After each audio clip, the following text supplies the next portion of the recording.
сабағымыз шаттық шеңберіне бұрымызға көтеріледі. Сол жерге қарамайды.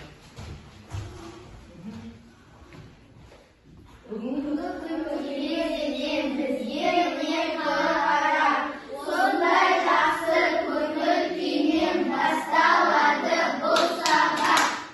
Жақсы. Отыра ғой. Балалар, өткен сабақта біздер қандай тақырып өттік? Ұлттық киімдер. Ұлттық киімдер. Жақсы. Олай болса, біз ұлттық киімдерді мына тақырыптар бойынша, мына суреттер бойынша сәйкестендіру арқылы сабағымызды жалғастырамыз. Өткен сабақты қорытындылаймыз. Енді біртіндеп шығамыз. Кім қайсысын таңдайды? Қайсы суретті таңдау арқылы атын жазамыз. Сәйкестендіру. Дәл тапсақ, ең соңында білесіңдер, ол сәйкестендіруді. Таңдаймыз.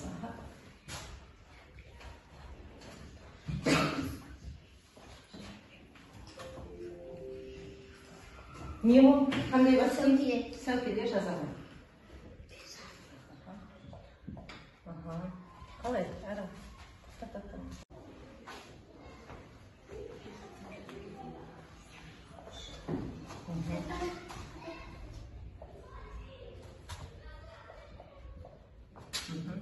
Келесі бөлдір келе қойды.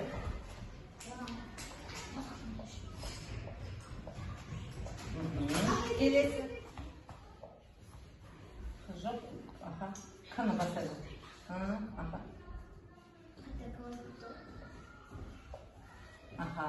Келесі.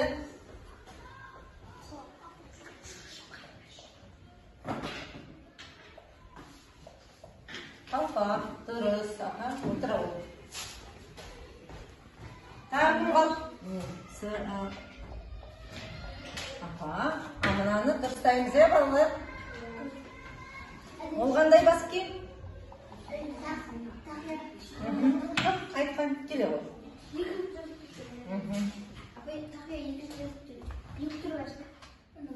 Жазайын.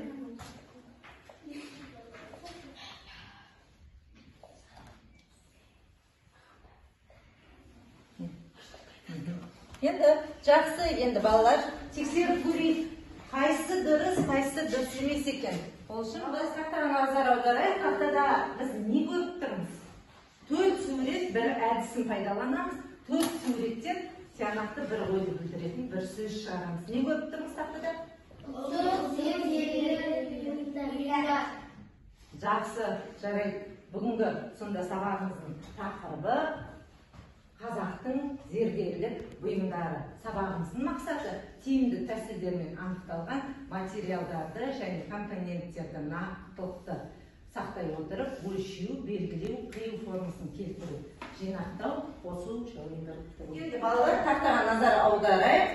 Қазақтың зергерлік өнері тамыры тереңнен алады. Дәстүрлі мәдениеттің көрікті және көрнекті саласы.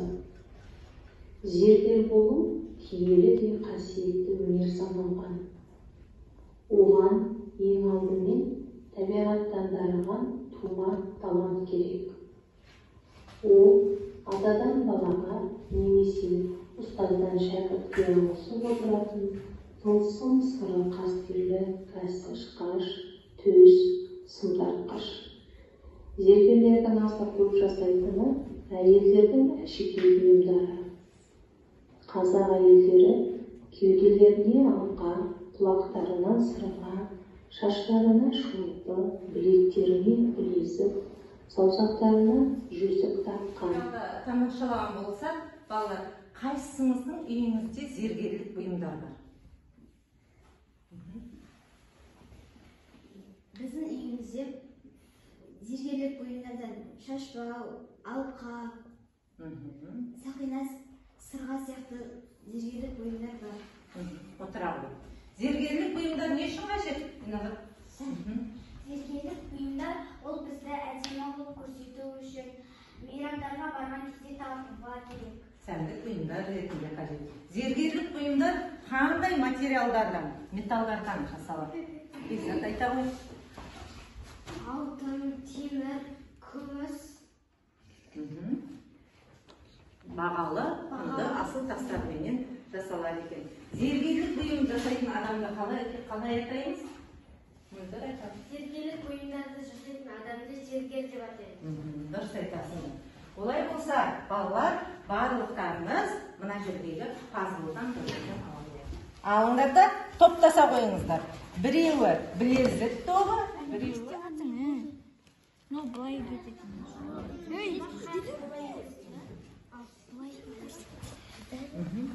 жақсы. Құрастырдық па балалар? Құрастырған болдық. Пазл арқылы құрастырған бірінші тобымыз білезік тобы, ал екінші тобымыз сырға тобы болып анықталды. Енді келесі біздің тапсырмамыз, балалар, біздер бірінші тапсырмада өздеріміздің қазір жасайтын білезік тобы білезігінің суретін салады, ал сырға тобы өздерінің салатын сырғасының суретін салады. Олай болса, жұмысқа кірісеміз. Тез салып атқандар.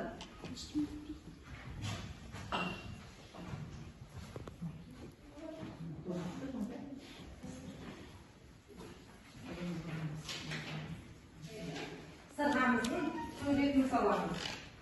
Сурет салып болғандарымыз болса, балалар, суреттерімізді көрмеге ілеміз. Жарайсыңдар, жақсы. Инабатқа біз бүгінгі сабағымызды зергерлік бұйымдарменен бағалаймыз, балалар.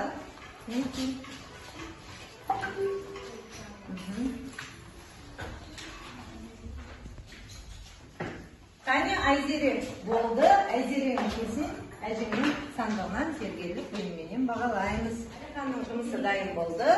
Мінеке Әлиханға тапсырмамыз осы жаңа таңдап салған суретімізді моншақпенен, болмаса кетірменен жасап дайындап шығарамыз.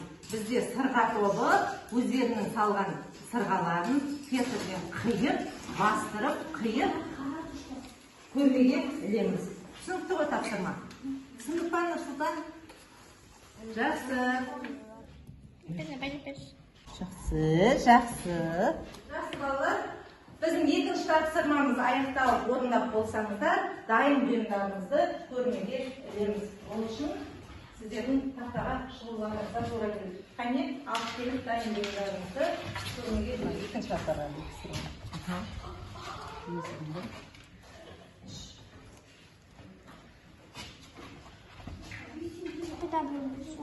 екеуін бірге.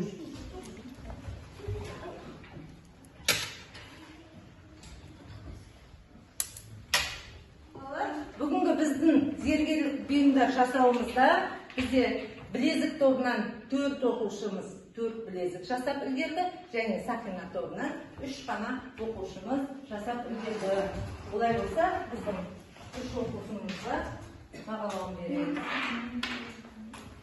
Ал бізде Ботагөз жасады, Айжұлдыз, Мөлдір, Айсере жасады. Енді сабағымызды қорытындылау үшін балалар сіздердің алдарыңызға мінекей жасыл сандық, сары сандық және қызыл сандық қойды. Жасыл сандық сабақ өте қызықты болды десеңіздер, жасыл сандыққа жинаған зергерлік бұйымдарыңыз саласыздар. Ал егер де сабақта өзіме сенімсіз болдым десеңіздер, сары сандыққа өздерінің жинаған зергерлік бұйымдарыңызды саласыздар. Және ең соңында сабақта ештеңе түсінбедім деген болсаңыздар, қызыл сандыққа саласыздар. Бізде барлық оқушылар 2-2 ұпайдан жинаған екен, барлықтарыңызға рахмет айтамыз. Ал топ бойынша бізде білезік тобы 10 ұпай жинап, бірінші орынға шығыпты, жеңімпазым. Екінші аздау топ ұпай саны жинаған бізде Сақина тобы екен. Олай болса, сандыққа ұпайларымыз қалай?